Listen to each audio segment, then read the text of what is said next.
tengah sorotan publik yang kembali mengarah pada lingkaran pertemanannya dengan Reza Arab, Awkarin memilih merespon dengan cara tidak biasa.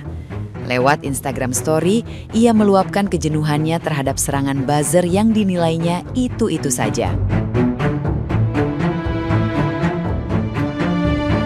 Alih-alih tersinggung oleh tudingan soal gangguan kepribadian atau lingkungan pergaulan yang dianggap bermasalah, ia justru menyindir bahwa komentar tersebut terlalu monoton dan tidak kreatif. Sikapnya terlihat santai, bahkan terkesan menertawakan pola serangan yang menurutnya tidak berkembang. Awkarin menilai label negatif yang terus diulang hanya menunjukkan kurangnya imajinasi para haters.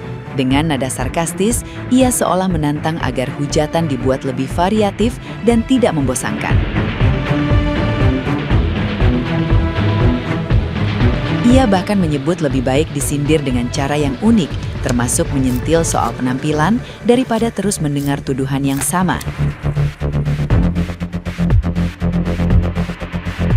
Respon ini memperlihatkan kepercayaan diri yang tinggi, sekaligus menjadi sinyal bahwa ia tidak merasa terganggu meski namanya kembali dikaitkan dengan dinamika yang juga menyeret Reza Arab di ruang publik.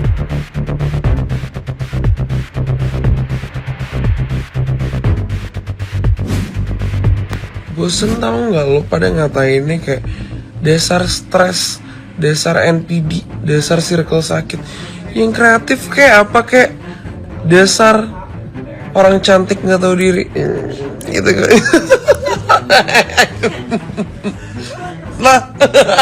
Nah, gimana nih menurut netizen yang terhormat? Silahkan berkomentar ya. Awkarin ngaku dapat bocoran akan dijebak terjerat narkoba. Itu ciutannya dia di story Instagramnya sampai dia tes urin untuk membuktikan bahwa dia tidak memakai barang-barang terlarang. Cuman yang bikin kaget adalah netizen banyak komen kayak, Awkarin lu ribut banget sih, berisik banget, kayak halu banget gitu. Jadi menurut kalian di sini apakah ada orang yang akan menjebak Awkarin atau emang ini cuman halusinasi Awkarin aja gitu? Terlalu ribut kalau menurut netizen. Dan ada juga netizen yang bilang, mending lu balik lagi deh Rin, soalnya Indonesia udah aman dan tentram tanpa lu gitu, daripada lu balik ke Indonesia berisik dan terlalu halu. Jadi menurut kalian apakah Awkarin akan dijebak menggunakan narkoba atau ini cuman halusinasi atau keributan Awkarin itu sendiri? Terus Awkarin terus akhirnya kebongkar weh. Dia ngomongan gini, 10 tahun gue teman sama Lula gak pernah gue maksudnya kasih dampak hal negatif. Banyak tuh bocor-bocor videonya pas dia lagi cerita-cerita soal apa gitu. Lagian lu sih Awkarin mulai lu lagi datang ke Indonesia buat lu kan problematik, jadi ngering bener gitu. Gue juga gak peduli sama Reza Arab sih, sama-sama problematik. Ini Awkarin serius nih, nggak balik-balik dia ke negara asalnya. Kan dia udah jadi warga Australia gitu ya. Maksudnya dia ngapain lama-lama mah udah gitu, mulai cari keributan aja. Kan kasihan keluarganya Lula. Maksudnya dia sebagai temen yang gak kasihan keluarganya Lula ya. Maksudnya anaknya masih dibahas terus, UPKR terus, udah nggak balik-balik apa gitu. Terus sekarang dia nih hari ini dia check up narkotika gitu maksudnya. Katanya ada burung yang bersio, katanya dia mau dijebak. Kayaknya aneh juga siapa yang mau ngejebak juga. Lagian pun kalaupun lu dijebak, lu punya duit juga sih kayaknya. Terus enggak lagi bikinin awak ya. Apa-apa mau dibikin drama sama Awkarin, kenapa sih?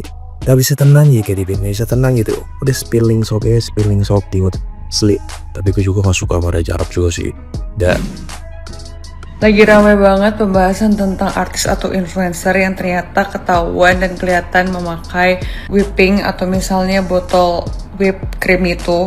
Tapi aku bukan mau bahas tentang whip creamnya, tapi tentang dunia influencer atau dunia selebritas ini. Gue selalu mau ingetin ini ke kalian, gak semua orang yang terlihat di depannya baik itu kelakuannya juga baik atau dirinya tuh baik.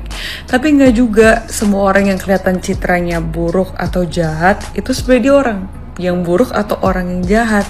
Di dunia sosmed ini, kita yang nentuin nih sebagai influencer atau selebriti, kita mau punya citra atau mau punya pembawaan tuh seperti apa. Kita nge-build sendiri nih personality sama brandingan kita mau kayak gimana, mau jadi kayak apa.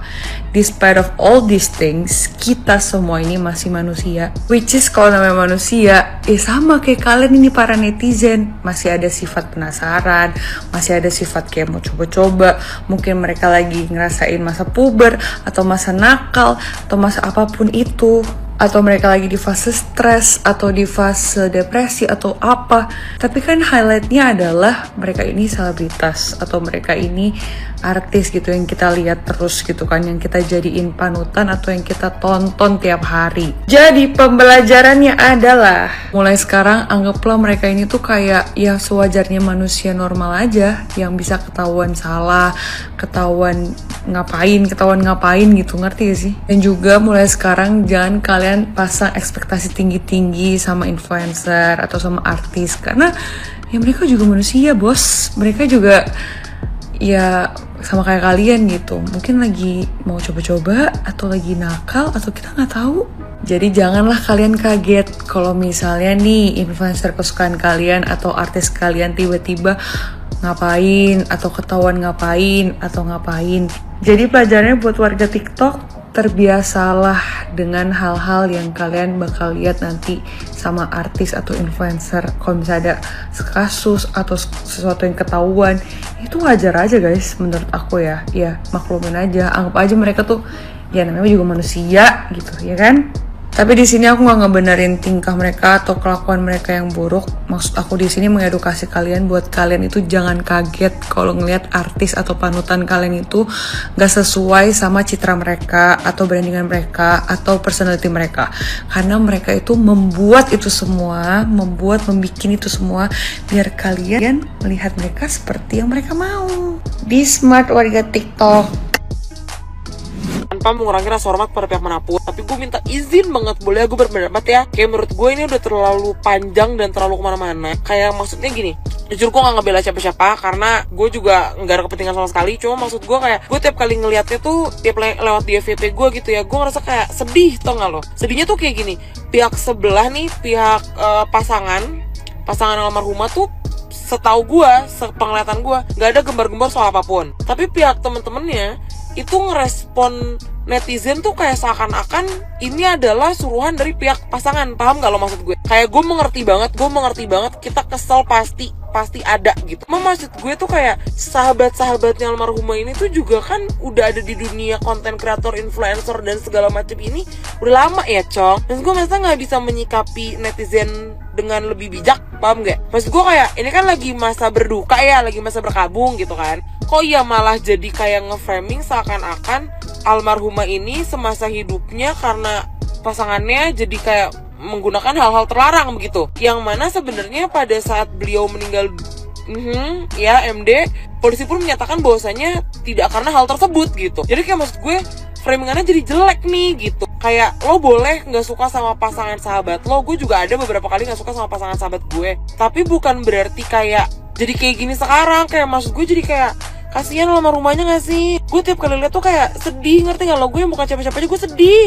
Padahal gue gak ada kepentingan, maksudnya kayak gue juga tidak membenarkan ya dari segala pergaulan. Menurut gue kayak sama aja juga gitu, dari 2000 berapa juga sebelah juga party juga, sebelah juga party juga. Kayak maksud gue apa bedanya gitu. Dan kalau misalnya disalahkan bahwasanya almarhumah ini menggunakan atau apapun itu, atau terserah lah spekulasinya kayak gimana, menurut gue juga nggak bisa sepenuhnya disalahkan kepada kubu samping gitu atau pertemanan sebelah gitu. Karena kayak di pertemanan kalian pun dengan kalian pakai baju seksi, ngomong kotor, apa segala macam dan lain-lain, ada kok teman kalian yang masih tetap dengan pendiriannya karena kalian sudah dewasa, kalian sudah tahu mana yang baik, mana yang benar, mana yang boleh, mana yang tidak gitu, paham gak maksud gue? Karena menurut gue ini jadi kayak terlalu panjang gak sih? Udah yuk kita mendingan baca Al-Fatihah buat beliau, kita kirimin doa, kita apa segala macam. Dan kalau emang ngerasa kayak gue gak seneng sama cara lo, gue gak seneng gara-gara lo sahabat gue jadi pergi dan segala macam dan lain-lain. Kalau emang kalian masih satu lini, maksud gue masih satu apa sih?